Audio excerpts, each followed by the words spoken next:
RCM के product केवल product नहीं है, वो आपकी किस्मत की फैक्ट्री है। वो प्रोडक्ट नहीं, आपकी किस्मत की प्रोडक्शन हो रहा है कि नहीं हो रहा है। इसलिए आरसीएम के सामानों की ताकत को समझो। वो सामान ही हैं जो इनकी जिंदगियां बदल रहे हैं। ये करोड़ रुपए इनके घर में क्यों आए? और मैं आपको सबको बता देना चाहता हूं, आपको दुनिया को अमीर बनाना आता है। आपको दुनिया को अमीर बनाना आता है। आपके पिताजी पैसा कमाते थे कि नहीं कमाते थे? आपके दादाजी भी कमाते थे, और दादाजी के पिताजी भी कमाते थे, और पिताजी के दादाजी भी कमाते थे। बोलो, आपकी 7 पीढ़ियां पैसा कमाया कि नहीं कमाया?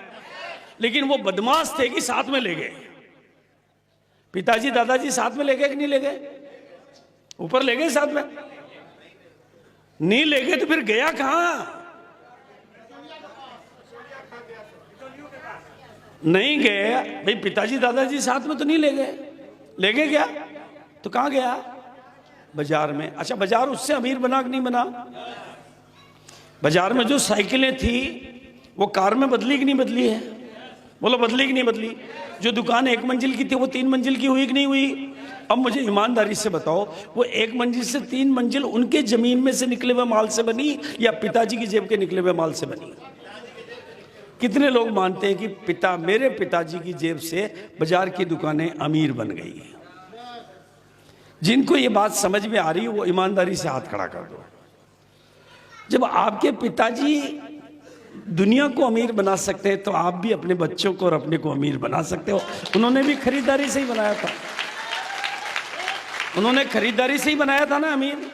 ये तो नहीं कि अपने घर की रजिस्ट्री दुकानदार के नाम करा दी। उन्होंने भी एक दिन में नहीं बनाया, उन्होंने भी धीरे धीरे किया। आपको भी धीरे धीरे करना होगा। आप उनकी खरीदारी से अमीर बाजार बना, आपकी खरीदारी से अमीर आप बनोगे। इसलिए आरसीएम ने आपकी खरीदारी को व्यापार बना दिया और व्यापार से अमीर बनते। अपनी खरीदारी का व्यापार शुरू कर दो, आपका धंधा शुरू हो गया, काम गुरु हो गया।